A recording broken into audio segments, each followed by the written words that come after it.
सध्या जी आहे ना ती मोबाईलवरच्या व्हॉट्सअॅपची चर्चा खूप मोठी आहे. मात्र तुम्हाला माहिती आहे की नाशिकमध्ये बांधकाम व्यावसायिक, काही उद्योजक आणि मॉडेलिंग क्षेत्रातल्या अनेकांचं व्हॉट्सअॅप हे हॅक झालंय आणि सगळेच जण हादरून गेलेत, कारण व्हॉट्सअॅप हॅक होऊ शकतं यावर अनेकांचा विश्वासच अजूनही बसत नाहीये. सध्या आयटी विभाग, यात सायबर सेल विभाग याच्यात कामाला लागलाय. तुमचं व्हॉट्सअॅप अकाउंट कितपत सुरक्षित आहे? तुमच्या व्हॉट्सअॅप अकाउंटवरतीही त्यांची वक्रदृष्टी पडलीये का? नाशिकमधल्या डॉक्टर्सप्रमाणे तुमचंही व्हॉट्सअॅप हॅक होऊ शकतं.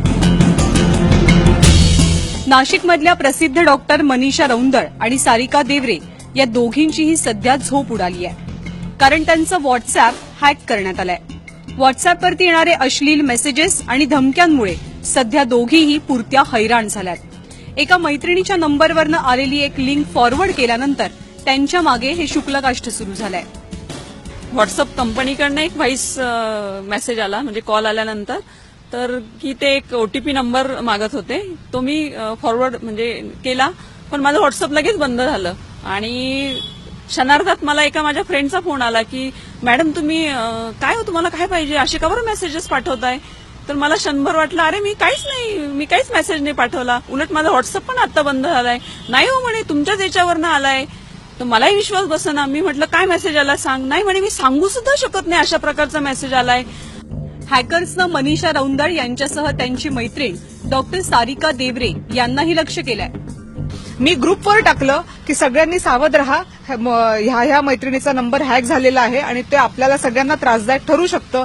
त्याने मला पर्सनलवर धमक्या द्यायला सुरुवात केली. अब देख तू गई, अब तेरा देख मैं क्या करता हूं, जल्दी से मुझे फोटो भेज, असे अश्लील घाणेरडे एसएमएस तो करायला लागला. डॉक्टर्सप्रमाणेच हॅकर्सनं नाशकातले नामवंत मॉडेल, खेळाडू, उद्योजक आणि विद्यार्थ्यांच्या व्हॉट्सअॅपमध्येही घुसखोरी केल्याचं उघड झालंय. आतापर्यंत नाशिकच्या सायबर सेलमध्ये यासंदर्भातल्या 40 तक्रारी दाखल झाल्या.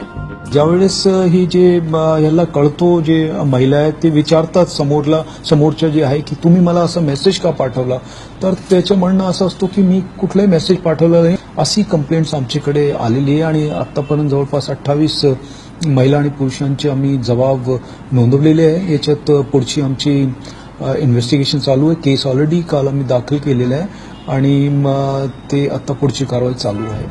व्हॉट्सअॅप वापरताना योग्य ती खबरदारी घेतली जात नसल्यामुळेच हॅकर्सचं चांगलंच फावतंय. ऑप्शन म्हणजे याच्यात तुम्ही बघू शकताय की ओटीपी हा शेअर झालेला आहे युजरकडून, तर तो OTP cannot be shared with anyone असं आपल्याला प्रत्येक वेळेस ज्यावेळेस ओटीपी येतो त्यावेळेस इन्स्ट्रक्शन्स असतात. तर त्या इन्स्ट्रक्शन्स काय फॉलो नाही झालेल्या म्हणून हे ब्रीच झालं. अदरवाईज जर ओटीपी शेअर नसता झाला तर हे सगळं झालंच नसतं. त्यामुळे प्रत्येकाने हे लक्षात ठेवलं पाहिजे की तुमचा ओटीपी हा खूप इम्पॉर्टंट आहे आणि इट शुड बी कॉन्फिडेन्शियल. तो फक्त आणि फक्त तुमच्याकडेच असला पाहिजे. तुम्ही दुसऱ्याकडे कोणाकडेही ओटीपी देऊ नका. शाळेत जाणाऱ्या विद्यार्थ्यापासनं ते निवृत्त झालेल्या आजोबांच्या मोबाईलमध्येही व्हॉट्सअॅपनं सध्या अढळ स्थान निर्माण केलंय. भारतामध्ये व्हॉट्सअॅप वापरणाऱ्यांची संख्या 20 कोटींच्या घरात आहे. नाशकातला प्रकार हा फक्त ट्रेलर आहे. त्यामुळे व्हॉट्सअॅप वापरताना योग्य ती काळजी घेतली नाहीत तर हॅकर्स नावाचा विलन तुमच्या मोबाईलमध्ये शिरलाच म्हणून समजा. नाशिकहून सागर वैद्यसह ब्युरो रिपोर्ट, एबीपी माझा.